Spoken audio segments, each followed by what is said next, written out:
93ാമത് ശിവഗിരി തീർത്ഥാടനത്തിന് ഇന്ന് തുടക്കം. തീർത്ഥാടനം ഉപരാഷ്ട്രപതി CP രാധാകൃഷ്ണൻ ഇന്ന് ഉദ്ഘാടനം ചെയ്യും.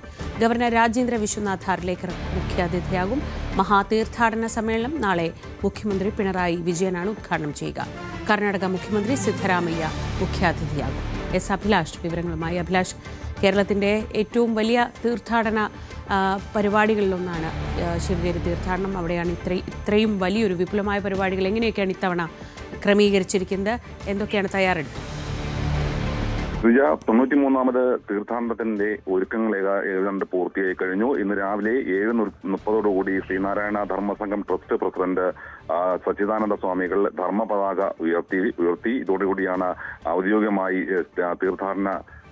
തീർത്ഥാടനം തുടങ്ങുന്നത്. ഇന്ന് മുതൽ 3 ദിവസം ഈ വർക്കല മേഖലയിലേക്ക് രാവും പകലുമില്ലാതെ ഈ ഇന്ത്യയുടെ വിവിധ ഭാഗങ്ങളിൽ നിന്നുള്ള ഗുരുഭക്തർ ഒഴുകിയെത്തും.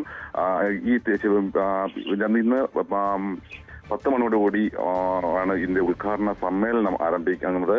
തുടർന്ന് 14 സമ്മേളനങ്ങൾ, ഗുരുവിന്റെ സന്ദേശങ്ങളിൽ അധിഷ്ഠിതമായ 14 സമ്മേളനങ്ങളാണ് ശിവഗിരിയിൽ നടക്കുന്നത്.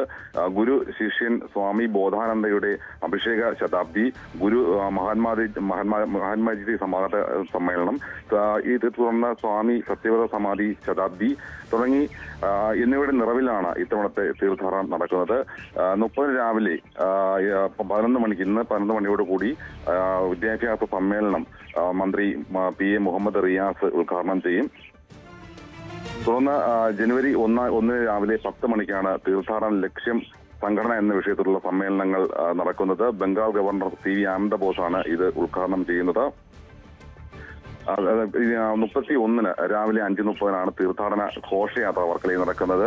മഹാസമാധിയിൽ നിന്നുള്ള നഗരപ്രദക്ഷിണത്തിന് ശേഷമാണ് 9:30 തീർത്ഥാടന സമ്മേളനം മുഖ്യമന്ത്രി പിണറായി വിജയൻ ഉദ്ഘാടനം ചെയ്യുന്നത്. എന്തായാലും ഈ 3 ദിവസത്തേക്കുള്ള വളരെ വിപുലമായ ഒരുക്കങ്ങളാണ് ശിവഗിരിയിൽ പൂർത്തിയാക്കിയിരിക്കുന്നത്. ശരി, അഭിലാഷാണ് വിവരങ്ങൾ നൽകിയത്.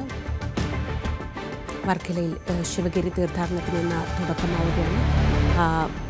ഉപരാഷ്ട്രപതി CP രാധാകൃഷ്ണനാണ് ഇത്തവണത്തെ തീർത്ഥാടന പരിപാടികൾ ഉദ്ഘാടനം ചെയ്യുന്നത്.